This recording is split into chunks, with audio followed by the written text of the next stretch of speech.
ہمارے دل میں ہمارے بچوں کی کتنی محبت ہے. جب وہ جیل کی سلاخوں کے سامنے آ کر آنسو بہاتے تھے تو دل پر چھریاں چلتی تھی. تو جیل سے آنے کے بعد 9 مہینے بعد میں مفتی سلمان اظہری کا ایک پہلا آدھے گھنٹے کا ایک لیٹسٹ بیان آ چکا ہے. جمعے کا بیان کیا تھا، لیکن اس بیان کے اندر یہ پوری ڈیٹیلز بتا دی ہے مفتی سلمان اظہری صاحب نے کہ آخر جیل کے اندر کیا ہوا تھا. جب جیل کے اندر مفتی سلمان اظہری کے بچے اس سے ملنے کے لیے، مفتی سلمان اظہری صاحب سے ملنے کے لیے جاتے، ان کو جب میں سلاخوں کی طرف دیکھتا، ان کو ہاتھ بھی نہیں لگا سکتا، تو آخر کیا میرے دل پر گزرتی، میرے دل پر چھریاں چلتی تھی. آخر اور بھی بہت ساری باتیں مفتی سلمان اظہری نے بتائی، اور یہ بھی کہا ہے، میں آپ کو ان کی زبانی سنانے والا ہوں.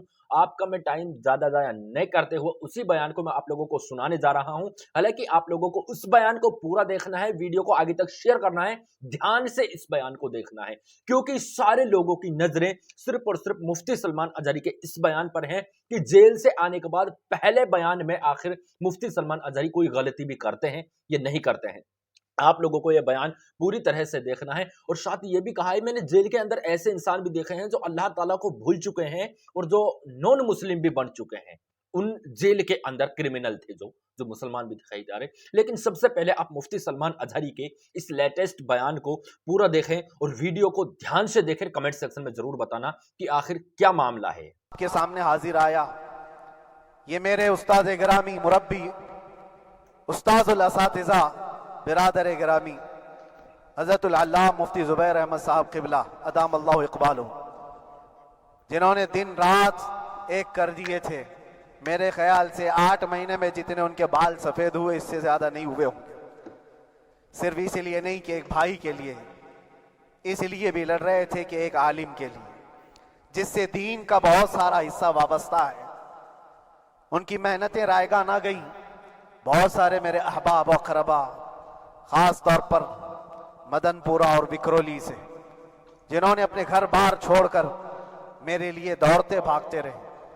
اللہ رب العزت اس بات کا شاہد ہے، ایک ایک دن اندر میں نے سب کے لیے دعائیں کی ہیں، اور ایسا نہیں کہ کوئی دن بھولا جاتا. اور باہر کی ہمیشہ یہ خبریں آتی رہتی ہیں کہ حالات کیسے کے کیسے ہوتے جا رہے ہیں. کبھی اگر گھبراہٹ اور بے چینی ہوتی تو میرے عزیزوں صرف ایک ہی بات ہمارے پاس تھی علاج کے لیے. ایک ہی علاج تھا. جب بے چینی بڑھ جاتی، اپنوں سے رابطہ نہیں ہو پاتا اور کسی کے خبر نہ پہنچتی، کھانے پینے کی تکلیفیں، رہنے سہنے کی مصیبتیں جب سر پر آتی، تو ایک ہی علاج تھا، ان کے نثار کوئی کیسے ہی رنج میں ہو، ان کے نثار کوئی کیسے ہی رنج میں ہو. جب یاد آ گئے ہیں سب غم بھلا دیے ہیں، جب یاد آ گئے ہیں سب غم بھلا دیے ہیں. اس رسول محترم صلی اللہ تعالیٰ علیہ وسلم کا احسان عظیم ہے. بار بار مجھے یہ احساس ہوتا رہا، پوری دنیا اگر چھوڑ دے مگر یقین تھا آمنہ کا لال کبھی نہیں چھوڑے گا. اور چھوڑا بھی نہیں، اور چھوڑا بھی نہیں. ہر رات جو ہمارا معمول تھا، ہم نے جو دیکھا، ہماری پچھلی زندگی میں ہم نے اتنے عجائبات نہیں دیکھے ہوں گے جو 8 مہینے کے اندر ہم نے دیکھے. نبی پاک صلی اللہ تعالیٰ علیہ وسلم کے انعامات و اکرامات، رب تبارک و تعالیٰ کی مدد سے دل مضبوط ہوتا ہے. عزیزان گرامی، ہم نے تو وہاں ایسے لوگوں کو دیکھا جو ڈپریشن کا شکار ہو کر کافر بھی ہو گئے، اور حالات سے گھبرا کر کے وہ انکار کر بیٹھے، کوئی خدا نہیں ہے، کوئی مدد نہیں آتی ہے. ایسے حالات وہاں دیکھے، لیکن ان حالات میں بھی اللہ تبارک و تعالیٰ کی مدد ساتھ رہی. رسول پاک صلی اللہ تعالیٰ علیہ وسلم کا انعام و اکرام یہ تھا کہ جس طرح سے گئے تھے اسی طرح سے واپس بھی آئے، جس طرح سے گئے تھے ویسی واپس آئے. اور نہ میرے مصطفیٰ نے باہر میری عزت میں کمی کی، نہ اندر عزت میں کمی کی، کہیں پر بھی نہیں. الحمدللہ جس شان کے ساتھ رسول پاک صلی اللہ تعالیٰ علیہ وسلم اپنے چاہنے والوں کو رکھتے ہیں، وہ میں نے دنیا میں دیکھا. اور پھر یہ عرض کیا، آقا آج آپ کی عزت پر بات کرنے والے کو چاہے وہ 1000 کال کوٹری کے اندر ہو، آپ عزت کے ساتھ بٹھاتے ہیں، تو پھر قیامت کے دن اس کی عزت کا کیا حال ہوگا. عرش حق ہے مسند رفعت رسول اللہ کی، دیکھنی ہے حشر میں عزت رسول اللہ کی. میرے عزیزو، ایک بات کو طے کر کے چلو، انہیں جانا انہیں مانا، نہ رکھا غیر سے کام، للہ الحمد میں دنیا سے مسلمان گیا. اس ایک بات میں جو عزت ہے دنیا کے کسی مقام و منصب اور مرتبے میں عزت نہیں ہے، اور حالات دنیا انشاءاللہ میں سناتا رہوں گا۔ اللہ تبارک و تعالیٰ جب تک یہ زبان رکھا ہے حق بولتے رہیں گے اور سناتے رہیں گے، اور بھی حالات آپ کو انشاءاللہ العزیز آگے سناتے رہیں گے۔ لیکن آج خصوصیت کے ساتھ میں جمعہ کے لیے اسی لیے حاضر آیا کہ یہاں کے لوگ پل پل یاد کرتے رہے۔ حضرت مجھے ہر بار خبر دیتے کہ جب نماز سے فارغ ہو کر کے میں نکلوں تو مجھے لوگ پکڑ لیتے، کیا ہوا، اب کیا خبر ہے؟ تو جس قدر آپ کی بے چینی تھی، بے قراری تھی میرے عزیزو، مجھے بھی ملنے کی بے چینی اور بے قراری تھی، لیکن یہ ایک سٹیج تھا جس سے گزارا گیا ہے، ایک مقام تھا جس سے گزارا گیا۔ میں تو ایک نکما آدمی، میں تو ایک کم پڑا ہوا ہوں، لیکن آپ کو بزرگان دین کی اگر تاریخ پتہ ہو، امام اعظم ابو حنیفہ رضی اللہ تعالیٰ عنہ جن کو ناحق جیل میں رکھا گیا تھا، امام موسیٰ کاظم رضی اللہ تعالیٰ عنہ 7 سال تک قید میں رہے۔ یہ کون امام موسیٰ کاظم؟ جن کے دربار میں جانے کے لیے غوث اعظم عبد القادر جیلانی رضی اللہ تعالیٰ عنہ 4 کلومیٹر دور اپنی چپل اتار دیا کرتے تھے۔ امام موسیٰ کاظم کا وہ دربار ہے جن کو باب الحوائج کہا جاتا ہے۔ اس امام کو 7 سال تک بغیر کسی قصور کے قید میں رکھا گیا، اور حد تو یہ ہے کہ اسی قید خانے میں زہر دے کر کے آپ کو مارا گیا ہے۔ آپ کا جنازہ جیل سے نکلا تھا۔ امام احمد بن حنبل جن کو 5 لاکھ حدیثیں یاد ہیں نبی پاک صلی اللہ تعالیٰ علیہ وسلم کی، بغداد کے سر بازار آپ کو ننگی پیٹھ پر کوڑے مارے گئے۔ آپ کو اندازہ ہے بزرگان دین کی ایک لمبی فہرست ہے۔ جب میں وہاں گیا تھا تو ایک بزرگ کی بڑی یاد آئی، وہ تھے حضرت مجدد الفیسانی رضی اللہ تعالیٰ۔ اکبر جیسے ڈکٹیٹر کے سامنے، اس زمانے کے سب سے بڑے ڈکٹیٹر بادشاہ کے سامنے آپ نے حق بات کا اعلان کیا تھا۔ مجدد الفیسانی رحمۃ اللہ تعالیٰ علیہ نے فرمایا تھا کہ اسلام نام سے جو دین ہوگا وہ محمد عربی کا لایا ہوا ہی دین ہوگا، کسی اور بادشاہ کا بنایا ہوا نہیں ہوگا۔ اس بات پر آپ کو قید میں ڈالا گیا تھا، 8 سال تک قید میں رکھا گیا۔ 8 سال میں بادشاہ مر بھی گیا، بیٹا بادشاہ بنا، لیکن کسی نے آ کر جہانگیر کے سامنے یہ بات رکھی کہ آپ کے باپ نے جس مولانا کو قید میں ڈالا تھا گوالیار کی جیل میں، 8 سال میں جیل کا نقشہ بدلا ہوا ہے۔ تو بادشاہ نے پوچھا ہوا کیا ہے؟ کہا کہ اس مولانا نے 8 سال میں تقریباً 700 قیدیوں کو عالم بنا دیا ہے۔ درس حدیث، درس تفسیر، قرآن کا علم، نمازیں جماعتوں سے وہاں اس طرح ادا ہوتی ہیں جیسے لگتا ہے گنبد خضرا کی چھاؤں میں ہے۔ رب تبارک و تعالیٰ کا یہ احسان عظیم تھا۔ ان 8 مہینوں میں بحمدہ تعالیٰ میں نے اپنی لائف میں کبھی اتنی امامت نہیں کی تھی جتنی وہاں امامت کیا، اس لیے کہ پابندی نہیں ہو پاتی۔ جب جب امام رہا مسجد میں چھٹیاں ہوا کرتی تھی، ادھر ادھر آنا جانا، لیکن وہاں پر کبھی کسی نماز میں چھٹی نہیں ہوئی۔ اور امامت اللہ تبارک و تعالیٰ کو جہاں لینا ہے وہاں لیتا رہے۔ اور مجھے اس بات کا تھوڑا قلق تھا، 24 سال سے میں تراویح سنا رہا تھا، 24 سال، 24 تراویح ہو چکی تھی، رمضان المبارکہ 24 گزر چکے تھے، 25واں سال تھا، ظالموں نے مجھے رمضان سے پہلے اندر کر دیا۔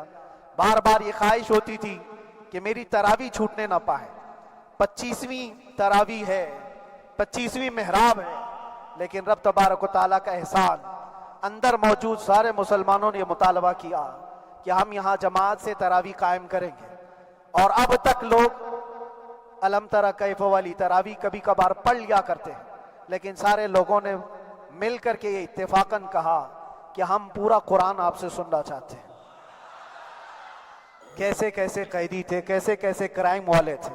میں نے کہا آج میں ایک دن پڑھاتا ہوں، ایک پارہ پڑھوں گا، آپ کو اگر لگے تو بتا دینا، بھاری پڑ جائے، کیونکہ لوگ سارے کرمنل ہیں اور کئی طرح کے جرائم کیے ہوئے لوگ ہیں۔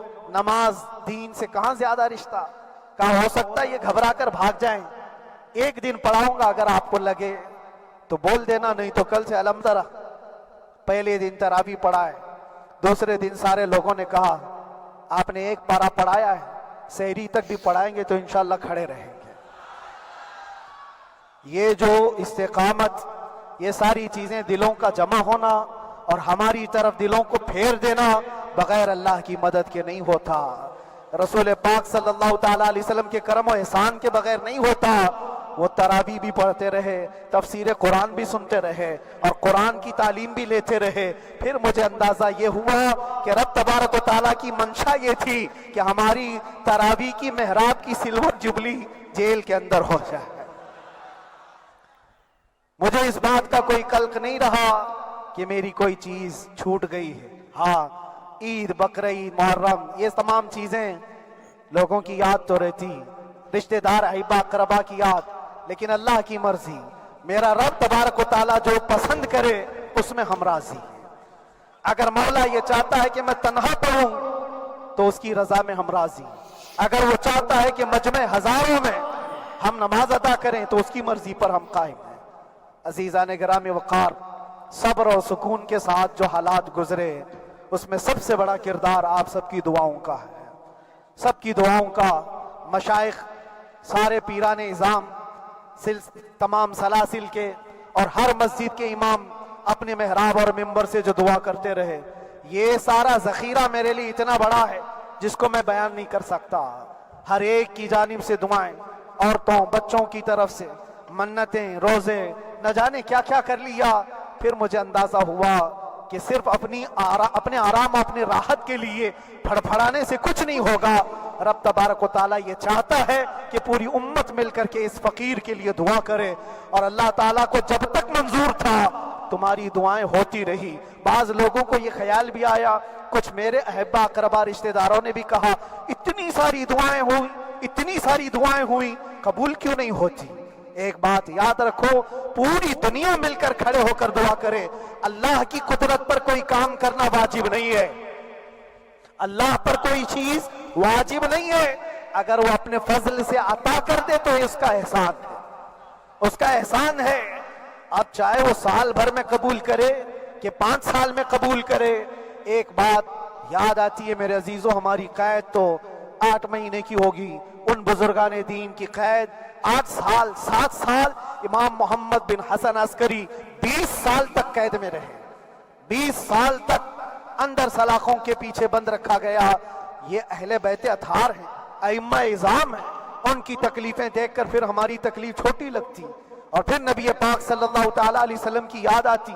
صرف اس بات کا ہمیں فخر تھا کہ تم نے کبھی چوری کے الزام میں تو نہیں گرفتار کیا، کسی گھناؤنے الزام میں تو نہیں گرفتار کیا۔ ہاں، اگر کسی بات پر گرفتار کیا ہے تو ان سے پوچھو تو اب یہ بولنے میں بھی شرم کرتے ہیں، مولانا کو کیوں گرفتار کیا ہے، مولانا کو کیوں اندر رکھا ہے؟ شرم آتی ہے بولنے میں، کیونکہ انہوں نے کچھ ایسا بولا تھا جس کو بولنے میں شرم آتی۔ کیا بولا تھا میرے عزیزو؟ یہ ایک الگ کہانی ہے، ابھی میں اس پر کچھ گفتگو نہیں کرتا، اس لیے کہ ہر ایک کو یاد ہو چکی ہے، ہر ایک کو یاد ہے، میں اس کہانی کی طرف نہیں جاتا۔ لیکن اتنا مجھے آج اس ملک میں رہتے ہوئے احساس ہے کہ ابھی بھی انصاف ختم نہیں ہوا ہے۔ انصاف پوری طرح ختم ہو جائے تو اللہ کا عذاب آ جائے گا، اللہ کا عذاب آ جائے گا۔ چند لوگ نا انصافی کر سکتے ہیں، لیکن پوری کی پورے روئے زمین پر رہنے والے انسان نا انصافی کرے، ایسا نہیں ہوتا۔ ہمارے حق میں سپریم کی طرف سے جو انصاف آیا ہے، ہمارے دل میں اس قدر جگہ ہے آج، اور اس قدر احساس ہے کہ ہمیں یہ اندازہ آج بھی ہوتا ہے کہ چاہے کچھ بھی ہو جائے لیکن انصاف پوری طرح سے مر نہیں سکتا، انصاف پوری طرح سے مر نہیں سکتا۔ یہ ہمارا ملک عزیز ہندوستان کسی خاص آدمی کے ٹھیکیداری میں نہیں ہے، سبھی کا خون شامل ہے یہاں کی مٹی میں، کسی کے باپ کا ہندوستان تھوڑی ہے، ہمارا بھی ہے، آپ کا بھی ہے، سب کا بھی ہے۔ اور میرے عزیزو، پتہ نہیں، یہ بھی شاید راحت اندوری صاحب کا شعر ہے، اور اس سے پہلے بھی کچھ بولا تھا، وہ بھی ان کا ہی تھا، تو ڈینجر ہی ہوا کرتا ہے۔ اللہ تبارک و تعالیٰ آپ سب پر فضل فرمائے، کرم فرمائے۔ جو چیز خاص طور پر بولنی ہے وہ یہ ہے، ان حالات سے آج جو گھبرائے ہوئے ہیں، یہ وہ لوگ ہیں جو عیش پرست ہیں. میں کسی کو خاص ٹارگٹ کر کے نہیں کہنا چاہتا، لیکن بہت سارے وہ لوگ جو اثر و رسوخ رکھتے ہیں لیکن وہ آگے آنا نہیں چاہتے. دین اسلام پر حملے ہوں، حضور پاک کی عزت پر حملہ ہو، کسی کو بولنا نہیں ہے، کیونکہ پتہ ہے دیکھو اس مولانا کو کس طرح کی ہے، اسی طرح دوسروں کو بھی کر دیا جائے. جو کمفرٹ زون میں بیٹھنے کے عادی ہو گئے وہ اپنا ایریا چھوڑ کر ہٹنا نہیں چاہتے. اگر میں کچھ کہوں گا حضور پاک صلی اللہ تعالیٰ علیہ وسلم کی ناموس کے لیے تو میرا عیش خطرے میں آ جائے گا. اکثر کی یہی سوچ ہے. میرا تو اپنا دھندا ہے، میرا بزنس ہے، میرے بیوی بچے ہیں. ہو سکتا ہے یہ مولانا کو کسی چیز کی فکر نہیں ہوگی. آپ کو میں بتاؤں، آپ کو اندازہ نہیں ہمارے دل میں ہمارے بچوں کی کتنی محبت ہے. میرے بھی چھوٹے سے بچے ہیں. جب وہ جیل کی سلاخوں کے سامنے آ کر آنسو بہاتے تھے تو دل پر چھریاں چلتی تھی. وہ بچے جو ہمیشہ ہمارے سینے پر سوتے رہے، آج میں ان کو چھو بھی نہیں سکتا. جب وہ سلاخوں کے پیچھے کھڑے ہو کر دور سے رو کر کے چلے جاتے 15 منٹ، تو کیا ہمارے دل میں بچوں کی محبت نہیں؟ کیا ہمارے گھر بار نہیں، ہماری بہنیں، ہمارے بھائی، ہماری ماں نہیں؟ کتنے تو دن ایسے ہوئے کہ میری ماں کو دورے پڑتے رہے یاد کے لیے. تو کیا وہ ہمارے اوپر کیفیت نہیں آتی کہ ہم خامخواہ یہ مصیبت کیوں مول لی؟ میری بیٹی تو جھگڑا کرتی اس بات کو کہ کیوں آپ اکیلے ہو، بہت سارے لوگ ہیں سب کا خیال کرتے ہوئے. لیکن میرے عزیزو یہ ان کی اپنی محبت ہے. سارا ایک پریوار اور اس سے زیادہ میرے شاگردوں کی ایک دنیا ہے. کتنے ایسے ہیں میں جانتا ہوں کہ 8 مہینے تک نرم غذا نہیں کھائی میرے ان بچوں نے. میں جانتا ہوں ان کا صرف یہ خیال تھا کہ اندر پتہ نہیں جیل میں آپ کیا کھا رہے ہوں گے، ہم یہاں نرم غذا نہیں کھائیں گے، گوشت مچھلی نہیں کھائی. حالانکہ یہ کوئی چیز تمہارے اوپر واجب نہیں تھی. یہ حالات میں اس لیے بتا رہا ہوں میرے عزیز، کسی کے وہم و گمان میں اگر یہ ہے تو نکال دے کہ میرے آس پاس کچھ نہیں ہے، میں کسی کو چاہتا نہیں، یا میرے ساتھ محبتیں نہیں ہیں. کثرت سے محبت کرنے والے لوگ ہیں میرے پاس. میرے ان بھائیوں کی اور میرے بہنوں کی، میرے گھر والوں کی محبت تو ایسی ہے کہ ان کے گھروں کے بچوں کے معاملات بھی بغیر مجھ سے پوچھے نہیں ہوتے. اگر 8 مہینے اندر رہا تو کسی کا رشتہ نہیں تو بات چیت بھی نہیں ہے. رشتہ نہیں ہوگا جب تک یہ نہ آئے. سارے کام ڈیپینڈ رہتے تھے. مجھے بھی ان تمام چیزوں کا احساس ہے، لیکن یہ سب چیزیں ایک طرف، میرے مصطفیٰ کی عزت اپنی طرف.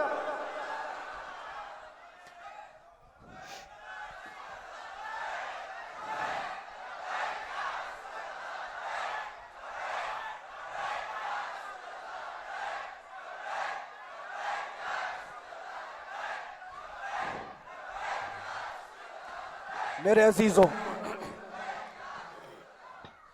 ہر ایک کے آنسوں کے قطرے میں نے دیکھے، بھائیوں کے، بہنوں کے. میرے پاس ملنے کے لیے میرے جو شاگرد آتے ان کے، یہ اکثر جب جیل کی دیوار پر آ کر کھڑے ہوتے، ان کی آنکھیں لال، یہ آنسو بہاتے 15 منٹ ملاقات کر کے چلے جاتے. آپ کو کیا اندازہ ہے اندر کے حالات ایک دن 1 سال کے برابر لگنے لگتا ہے. گھٹتے رہتے، لیکن ایک بات کا احساس بار بار ہوتا کہ یہ ساری محبتیں ایک طرف ہے، لیکن ہم جس کے لیے کھڑے ہوئے ہیں اس کی محبت میں کوئی سمجھوتا نہیں، اس کی محبت میں کوئی سمجھوتا نہیں. ایمان اسی کا نام ہے، لا یؤمن احدکم حتی اکون احب الیہ من والدہ وولدہ والناس اجمعین. تم میں سے اس وقت تک کوئی پورا مومن نہیں ہو سکتا جب تک کہ اپنی اولاد، اپنے مال دولت، اپنے ماں باپ، سب سے زیادہ اپنے رسول سے محبت نہ کرے. دعا یہی کرتے رہو جب حضور پاک کا معاملہ آئے تو ساری دنیا ایک طرف ہو جائے. میں نے ایک واقعہ پڑھا تھا اندر ہی، حضرت خالد بن ولید رضی اللہ تعالیٰ ایک قلعے پر اچانک حملہ آور ہوئے تھے. وہ قلعے میں موجود جو دشمنان اسلام تھے ان کی پارٹی چل رہی تھی. بڑے بڑے قالین صوفے بچھے ہوئے، تشتوں میں قیمتی کھانے رکھے ہوئے تھے۔ خالد بن ولید کے ساتھ جو لشکر ہے، یہ تو وہ غریب صحابہ تھے جو پیوند لگے کپڑے پہنتے، ایک کھجور پر پورا دن گزارتے۔ جب یہ اس قلعے پر حملہ آور ہوئے تو دشمنان اسلام جو تھے وہ مقابلہ کرنے کی ہمت نہ جٹا سکے، بھاگ گئے، سب سارا مال سب چھوڑ کر بھاگ گئے، بغیر کسی جنگ کے، بغیر کسی قتل قتال کے پورا قلعہ فتح کیا خالد بن ولید۔ اب سنو، جو صحابہ تھے وہ مال غنیمت جمع کر رہے تھے، کیونکہ یہ عرب کے لوگ ایسے مہنگے قالین نہیں دیکھے تھے، ایسے مہنگے صوفے، اتنی قیمتی غذائیں انہوں نے دیکھی نہیں تھی۔ سب جمع کرنے لگے، سب جمع کرنے لگے۔ خالد بن ولید نے کہا خبردار ہاتھ مت لگانا، سب ہٹ جاؤ۔ سب ہٹ گئے، چند صحابہ کو بلایا، یہ سب جمع کرو، اس کو آگ لگا دو۔ پورا مال غنیمت جو تھا آگ لگا دیا۔ تو جو صحابہ تھے وہ کہنے لگے کیا یہ اچھا ہوتا، یہ سب میں آپ تقسیم کر دیتے، یہ بہت قیمتی چیزیں ہیں، عرب میں ہم لے جاتے تو یہ بہت مہنگی چیزیں ہیں۔ خالد بن ولید نے کیا کہا جانتے ہو؟ کہا اگر تم کو بھی ان تمام چیزوں کی عادت لگ جائے تو تم بھی ویسے ہی بھاگو گے جیسے یہ بھاگے۔ یہ آج جو ہمارا مقابلہ کرنے کی طاقت نہ لا سکے اور بھاگ گئے، اس کی وجہ یہ ہے کہ وہ عیش پرست ہے، عیاشی ان کے اندر تھی جس کی وجہ سے وہ کھڑے نہ ہو سکے، اور جب یہ عیاشی آئے گی تم کھڑے نہیں ہو سکو گے، کھڑے نہیں ہو سکو گے۔ آج میں یہی بات دہرانا چاہتا ہوں، جو بڑے بڑے چہرے لے کر بیٹھے ہوئے ہوں، وہ سیاسی اثر و رسوخ رکھنے والے بھی کمفرٹ زون میں رہنا چاہتے ہیں۔ میں چند لوگوں کو چھوڑ کر کہہ رہا ہوں، اکثر کا حال یہ ہے، وہ سوچتے ہیں کہ ہمارے اس دائرے سے نکلیں گے تو ہمارا عیش خطرے میں آ جائے گا، گھر بار خطرے میں آ جائے گا۔ یہ دنیا کی محبت انسان کو بزدل بناتی ہے، بزدل بناتی ہے۔ اس لیے میرے لوگوں نے جس طرح سے مفتی سلمان اظہری کا یہ بیان سنا ہے کہ جس میں مفتی سلمان اظہری نے اپنی پوری بایو ڈیٹا بتایا ہے، اپنی پوری ڈیٹیلز بتائی، پوری وہ باتیں بتائی ہیں کہ آخر مفتی سلمان اظہری کے ساتھ میں جیل کے اندر کیا ہوا، کس طرح سے رہے، اپنے بچوں کے بارے میں بھی کچھ بتایا، اپنے چاہنے والوں کے لیے بھی کچھ بتایا، اور سبھی کے لیے بتایا، آپ لوگوں نے خود ہی سنا ہے۔ لیکن میرے دوستوں، میں آپ سے کہنا چاہوں گا، جو یہ مفتی سلمان اظہری کا نیا بیان ہے، اس کو آپ زیادہ سے زیادہ شیئر کریں، سبھی بھائیوں تک پہنچائیں۔ کمنٹ سیکشن میں آپ لوگ کیا کہنا چاہتے ہیں ضرور لکھیں، کیونکہ بہت سارے بھائی ہمارے ایسا ہے کہ پہلے کے بیانوں کو لے کر مفتی سلمان اظہری کے جو بیان ہیں انہی کو ڈال رہے ہیں، لیکن یہ جمعے کا پہلا بیان مفتی سلمان اظہری کا تھا، جس میں مفتی سلمان اظہری نے پوری ڈیٹیلز اپنی جیل کے اندر کی، باہر کی، اپنے بیوی بچوں کی بتائی ہے۔ کہا ہے کہ میرے بچوں نے 9 مہینے تک گوشت کا ایک بوٹی تک نہیں کھائی، میں جیل کے اندر تھا۔ وہ یہ سوچ رہے تھے کہ آخر یعنی مفتی سلمان اظہری بول رہے تھے کہ آخر میں کس طرح سے کیسا کھانا کھا رہا ہوں۔ میرے دوستوں، میں آپ لوگوں سے بس یہی کہنا چاہوں گا کہ جس طرح سے آپ لوگوں نے مفتی سلمان اظہری کی لیٹسٹ اسپیچ سنی ہے، اور آپ لوگوں نے اس میں کیا کچھ سمجھ میں آیا ہے، کیا کچھ کہنا چاہتے ہیں، کمنٹ سیکشن میں ضرور بتائیں۔ اگر آپ چینل پر پہلی بار آئیں تو چینل کو سبسکرائب کر کے بیل آئیکن کو پریس کر سکتے ہیں۔